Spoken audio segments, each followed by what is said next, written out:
Bonjour à tous, revenons sur les faits marquants de cette semaine. Une disparition qui mobilise toute la Guadeloupe depuis une semaine maintenant. Enzo Natou, 22 ans, reste introuvable. Sa famille et une dizaine de bénévoles organisent chaque jour des battues, mais pour l'instant, aucune trace ni du jeune homme ni de sa voiture. Le mystère reste entier et l'inquiétude grandit. Une autre affaire troublante en Grande-Terre.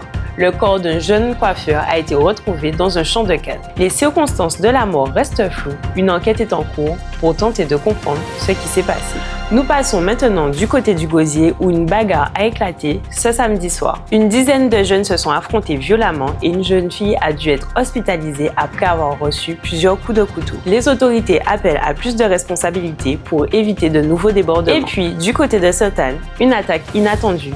Une femme s'est fait mordre par un poisson alors qu'elle se baignait sur la plage. 2 orteils sectionnés, elle a dû être transportée au CHU. Nous vous invitons donc à faire preuve de vigilance lors de vos baignades. Du côté de la Martinique, on commence par une triste nouvelle pour le monde du sport. Isabelle Valère, ancienne joueuse du Golden Lion Basketball, s'est éteinte à l'âge de 54 ans, emportée par une longue maladie. Figure respectée du basketball, Isa laissera un souvenir d'une sportive talentueuse et engagée. Autre drame, cette fois à Fort-de-France. Cédric Jean-Marie, 38 ans, décède après plusieurs semaines de combat à l'hôpital. Fin juillet, il avait été grièvement blessé par balle, simplement après avoir refusé de céder sa chaîne à 2 agresseurs à moto. Sa famille et ses proches sont aujourd'hui dans la peine et réclament justice. Finissons sur une note positive avec notre fierté locale, notre journaliste martiniquaise Ashley Chevalier qui rejoint M6. Après 10 années à BFM TV, elle présentera désormais le JT du week-end sur la chaîne nationale. Une belle reconnaissance pour cette foyalaise qui espère faire rayonner la Martinique sur les écrans hexagonaux. Direction la Guyane, on commence par une triste nouvelle pour le monde de la musique carnavalesque.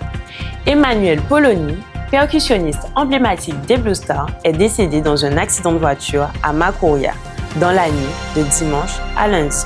Âgé de 47 ans, père de 2 enfants, il laisse derrière lui une famille, des collègues et des musiciens profondément endeuillés.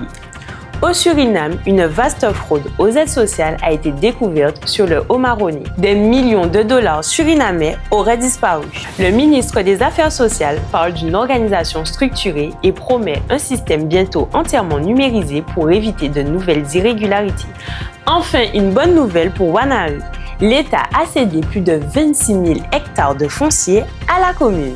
Une opération qui s'inscrit dans le vaste programme de transfert de terres publiques. Plus de 111 000 hectares depuis 2017. C'est tout pour ce récap. On vous souhaite une agréable rentrée et puis bon week-end. Pour continuer de suivre l'actualité, n'hésitez pas à consulter nos journaux, nos applications et bien sûr nos réseaux sociaux.